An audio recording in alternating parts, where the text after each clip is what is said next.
Alright, so this is my Stirling engine. Um, my plan was to just build a Stirling engine that ended up working. Uh, this one ended up not working, but I learned some pretty vital stuff on how it works and everything. So I think this one I can make work. It's like my third try doing it on using this design, so I think I can make it work. Um,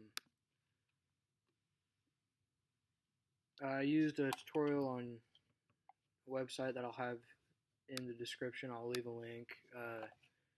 It just gave like where I need to make cuts and everything, and like what to do around here and how to angle the linkage and the crank and everything. Um, uh,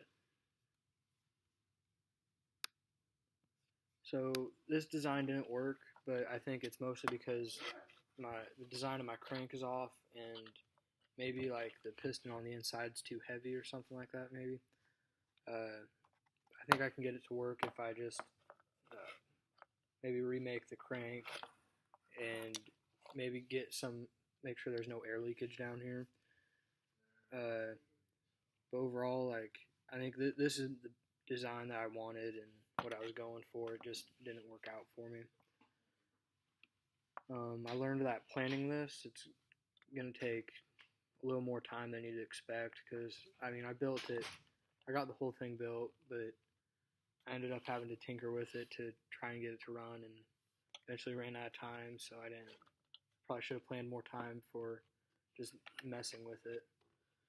Um, I didn't really change my plan at all. I thought having a week to just tinker with it would work, but I guess it didn't. But in the end, I got this engine that doesn't run, but I mean it looks all right. The plans that I had, I deviated from a little bit because I was supposed to use smaller cans like regular pop cans, but I used these taller cans. They're a little bit thicker in the walls, so they had a little more support, so they worked a little better. And in the end, it didn't really make a difference about the height, as long as the overall like design was still pretty sound. Um, yeah.